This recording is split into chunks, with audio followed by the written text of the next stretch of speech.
Don't touch that dial. You're gonna wanna stick around today. We have a great video, and if you're a beginner gardener and you're looking for inspiration, ideas, or a plan for landscaping to put down at your yard, this is the video for you. And even if you've been around for a long time, there's something in this video for you as well, because not only is this design beautiful, it's low maintenance. We're gonna lay it out at the end of the driveway. We're gonna talk about spacing. We're gonna talk about these beautiful plants. Make sure you stay tuned. This one is gonna be a keeper. Come on, you guys.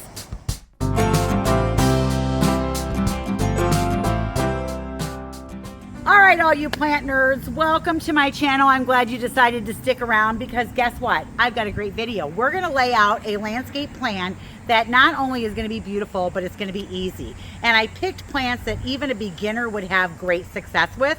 Now, I'm a Midwest gardener. I live in Zone 5. I'm in Northern Illinois. And if I didn't say it, my name is Michelle, and I own a garden center. I'm a retired landscape designer. I ran crews for years. And I love to garden. It's kind of the rhythm of my life. It's what I do here at my house. If I make one more bed, I think my husband's gonna kill me. So that's why we're laying this out at the end of the driveway. But even after I put this together, I was like, where can I squeeze this in? Because I love this design. All right, so if you guys are ready, let's talk about what we're doing down here and how it's gonna come together. And I'm gonna give you some visual aids today that might make you take a step back and go, wow, I never thought about it like that. All right, let's get going. I chose the end of my driveway to do this because I have garden beds along every side of my house and I wanted a nice blank space to lay this out. So we have marked this out so that it's 12 feet deep and 33 feet long. Now I probably won't use all 12 feet, but I wanted to have enough room to be able to lay things out so that I could show you this garden design. And this is something that would fit alongside your house. It would fit maybe in a bed in the back, but it's gonna be probably all of 33 feet long. So it's a fairly long bed. Now it doesn't have to go straight across. You can put curves or a half circle or whatever you want for your edge in this. And a great way to lay that out is to use a garden hose to show your curves and stuff like that. So that way you know the shape of your bed. All right, I also marked the halfway point, which is right here. And I also showed a line right here that is 2 feet away from where like the back of the house would be, which is the edge of the driveway. Now we never plant in this 2 foot, what we call a catwalk back behind our plants, because we don't want roots growing into the foundation, plants growing up on the house. We want airflow and we want to have access to being behind plants so that we can get to the gas meter or the electric meter or the hose hookup or whatever's back there, a window well or whatever. So we never plant in this area here. And when we start to figure out where to put our first plant, we always start our measure 2 feet away from the house and then go from there. And when we're figuring this out, we are figuring out what the full size of this plant's gonna be so that later down the road, I'm not ripping things out, moving them around, or regretting where I planted something, or trying to make it be smaller than it is because I didn't space it properly. It's gonna be one of the most important things that you do is spacing, all right? So let's talk about laying this out. See if I can give you the details of this bed in 30 seconds or less. This is gonna be a mixed border bed. It's gonna have evergreens, deciduous shrubs, which means they lose their leaves, and it's gonna have perennials. Perennials are that plant that come back every single year. The color scheme is gonna be purple, white, and a little bit of pink. It's a full sun bed. It needs 6 to 8 hours of sun or more. Morning, afternoon, doesn't matter. The plants in this bed are gonna be drought tolerant once you get them established, and I'm a Midwest grower, so this is Zone 5. Whenever I'm laying out a garden bed, I always like to put the evergreens in first. They're gonna give me my winter interest and I'm gonna build everything else around the evergreens. So for this garden design, I wanted something that was easy to grow, but also really pretty. Now, this evergreen, you can prune it or not prune it, it's your choice. Now, I chose a boxwood, and I chose the new gen Freedom boxwood from Proven Winners. It grows in zone 5 through 8, and it's gonna get anywhere between 3 and 3.5 feet tall and wide. So in this bed, I'm gonna space them out because I don't want them to grow as a hedge. I actually want them to grow as individual shrubs. But it's what's gonna give me the winter interest, and it's also gonna give me like that green palette to build everything else around. So let's see, how much room does this thing actually need in this bed? We're gonna add 5 boxwoods to the bed. So how much room is that gonna take? I don't wanna grow a hedge. I want them to be 5 individual plants. So here's a nice visual for you. 3.5 feet right across. That's how wide they get. Well, this is 3.5 feet. So I'm going to start in the center of the bed and place my first boxwood, being 2 feet away from the house when I start, and then I'm going to place 2 on either side of that. All right, so let's get them placed.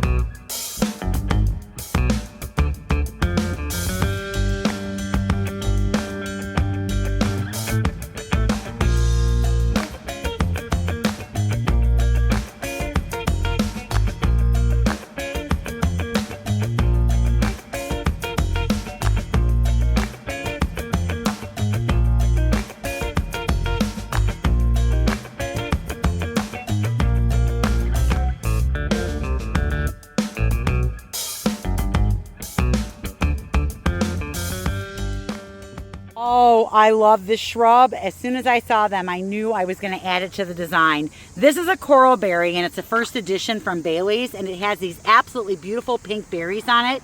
As this grows bigger, the stems arch a little bit, and before it gets these pink berries, it has pink flowers all over it. This shrub is only going to get 2 to 2.5 feet high by 2.5 to 3 feet wide. This is growing in zone 4 through 9. And I love this thing. So we have the boxwoods, we have the coral berries, and now we have a beautiful hydrangea that we're going to anchor in the corner. This is one of my favorites. It's a little lime punch, grows in zone 3 through 8, and it's going to get anywhere from 3 to 5 feet tall and wide. It's a paniculata hydrangea, so it can handle full sun. This is a great one because it starts out this really pretty lime color right here, and then that lime starts to age, and then it starts to get its pink. As it gets further and further into the season, that pink darkens into like a fruit punch red. Because this is a rebloomer, this guy will have all stages of color on it until you hit late fall, and then it'll be all lime punch red. I love this hydrangea. Now all of our shrubs are in place, from our boxwoods and our coral berries, our one hydrangea. This is the foundation of our planting, and now we're going to be adding our perennials in. But I think that this is really pretty. It's easy to grow.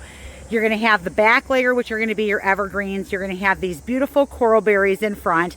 And you can see that I did put 2 perennials in. These are larger perennials. We anchored the right side of the bed with them. Let's talk about what those are. And then I'll show you the rest of the perennials and we'll get them in place. I know you guys saw me flip that pool over because these are blue flag iris, or iris versicolors. This one is called Purple Flame, and it's blooming in the spring. So this is going to give us some beautiful spring color. It attracts butterflies, hummingbirds, it's deer resistant, really good cold hardiness down to zone 2. And look at some of that purple that it's got in the leaf there. And I like that big fat strappy leaf in here.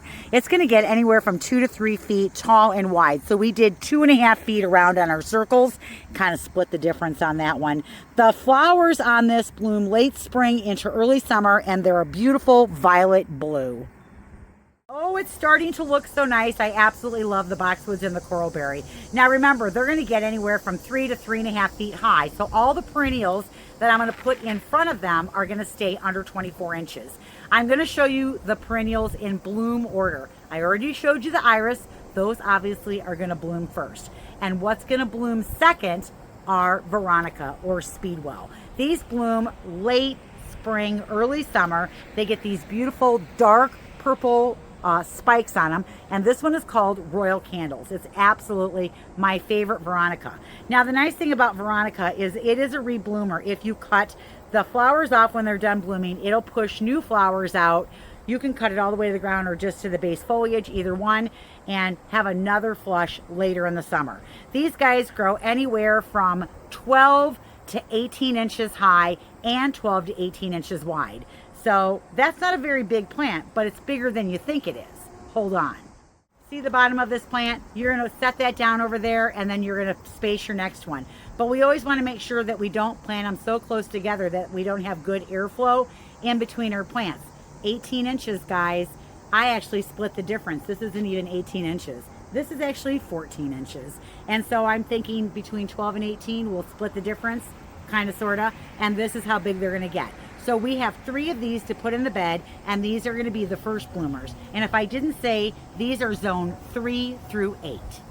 Our next one to bloom is going to be a daylily, and daylilies are incredibly easy to grow. Now I have chosen a purple d'oro, which gets a beautiful purple flower on it with a yellow eye. They're going to grow anywhere from 18 to 24 inches high, and they're going to get 24 inches wide in zone 3 through 9. So these are blooming end of June into July. And if you want to see how big these guys get, here's your visual right there. That is 24 inches, so bigger than you think, right? Next up on my list is a Russian sage, and this is a shorter Russian sage, and it's called Crazy Blue. An absolutely beautiful lavender blue color on there. And this guy is only going to get 16 to 18 inches high, 14 to 16 inches wide. So again, we're back to this one. That's how big it's going to get, but it's not going to get so crazy big that it outgrows its space and is misproportioned to the shrubs that are in here. The other thing I love about sage is it's super drought tolerant, super easy to grow, and once it starts to bloom, it just blooms all summer long. Did I say zone 3 through 9? All right, now we've got that Russian sage blooming, and we are moving right into the end of July, beginning of August. And next up, oh yeah, an allium. Alliums are super easy to grow. They're absolutely gorgeous. They attract pollinators.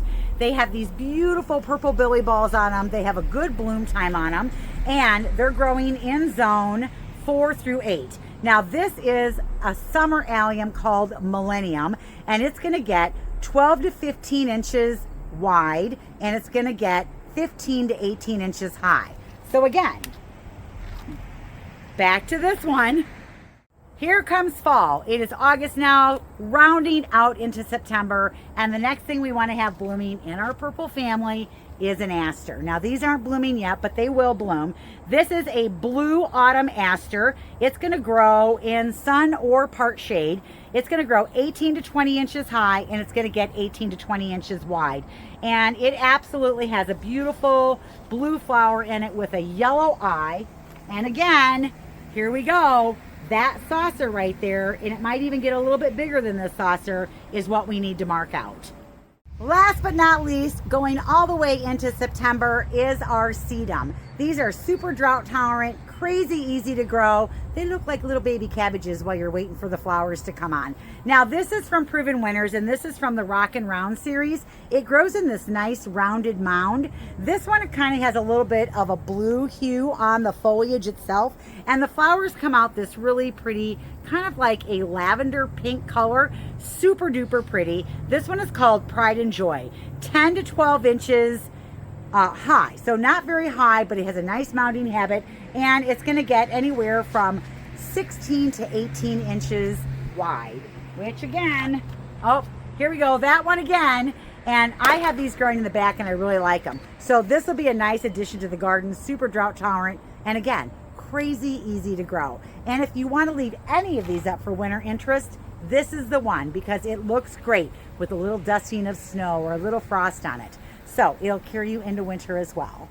I have my 2-foot catwalk right here, and 1, 2, 3, 4, 5, 6, 7. If I follow that all the way out, I'm about 7 feet deep. So I've only used 5 feet of actual space for my plants. And I probably don't have to go any deeper than that, because I've got all these little pockets here, and as you can see down here, in between the shrubs, where I can still put my perennials in and fill the rest of the bed in. So that's what we're going to do next. I'll get them all in place, get my little circles drawn, get my plants in place, and then show you where they all ended up.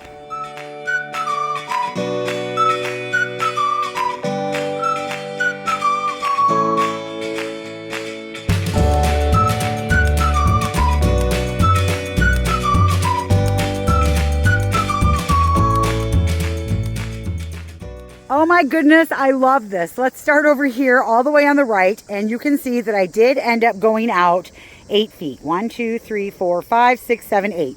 So in essence, only 6 feet of this is planted because, you know, we have a 2-foot catwalk in the back. All right, so the Russian sage ended up right here. It's a beautiful, airy texture, and that fine texture against the thick texture of this Hydrangea is going to be absolutely fabulous. So these are going to be great here, blooming later in the summer. Same time as the hydrangeas. They'll look really great. We've got our allium billy balls here. Those are going to look fantastic, grouped together in this nice little mass planting. We have one daylily right here in the center to fill this space, and I ended up putting the wrong tray when I did it, and I had to switch it out for this one. I'm like, I'm missing one, and then I figured it out. But we'll put the daylily right in the center, and then our veronica, which are right here, look absolutely fabulous. And even though this looks weird now, the asters are actually taller than the sedum. And so the sedum goes in front of the asters and the asters are in the back. And then you've got that beautiful strappy foliage from the iris. So what do you guys think? I think this is a great looking bed. I might have to plant this somewhere. My husband will kill me if I plant this. But anyways, this will be a really beautiful, easy bed. And so let's talk about what's the maintenance on this bed. All right, well, I do have to prune my hydrangea. So what we're doing is in the spring, depending on where you live, you're going to get in here and you're going to prune right above a set of flower buds and cut all the flowers off and all the weak branches. I usually do this at the end of March, beginning of April, but it's a one time a year and that's it, done. All right, boxwoods. If you want to prune them, you can. You can trim them in little balls. Typically, you're doing this and only pruning off the new growth every single year, or you can let them grow and be kind of woolly looking and natural looking, which is how I let mine grow, but that's a total preference on your part as far as what you want to do. Coral berries, I'm going to look at them in the spring and I'm going to look for diseased, dead, dying, broken branches. That's it. And I'm just going to let them grow. That's it. They're going to do their thing and be awesome. All of the perennials, you can leave them up all winter for winter interest, or you can cut them back. I prefer to cut mine back in the fall because I'm really busy in the spring, but you could definitely leave them up. But basically, you're just going to cut them back to the ground, and that's it. All right, let's talk watering. Yes, you have to water these. They need at least an inch of water a week to get going for the first season or two. And the first 6 months of an evergreen's life is the most important. You want to make sure that you don't let those root balls dry out in the winter. If you don't have snowpack, you don't have frozen ground, you don't have any moisture on that root ball through the winter, you need to get out and get a little water on those root balls. It's the number one reason why people lose boxwoods. It's not the cold. It's they get dry and they die. All right, but that's it. That's the maintenance, you guys. I mean, how awesome is that? Now, there is a little bit of mid-season maintenance. You can cut out the daylily flowers. The purple d'oro is a rebloomer. So up to you if you want to get in there and cut the dead flowers out or not to make it rebloom faster. If you cut back the veronica, again, it will rebloom. You are going to get some pretty pink flowers on these coral berries and then the pink berries in the fall. So it's like a twofer. Isn't that nice? And all the foliage on these looks pretty good throughout the season. I would say the only one that's questionable is the daylily, and if it starts to look ratty, you could always cut it back. It'll grow new foliage and look good the rest of the season. But, oh, I love this. I think it turned out pretty good. And if you're thinking about doing your own landscaping, I highly recommend that you go back and watch my series, Garden Design for Real Life. It's a 6-part series that I did back in January, and it really talks about how to get rid of your weeds and get your soil ready and add compost and really prep an area before you go out and spend your money on plants like this and then put it in the ground. And so if you're wondering, like, how much would something like this cost if you were doing all of the work yourself? And this doesn't include if you were adding compost, fertilizer, mulch, or anything like that. This is just the plants.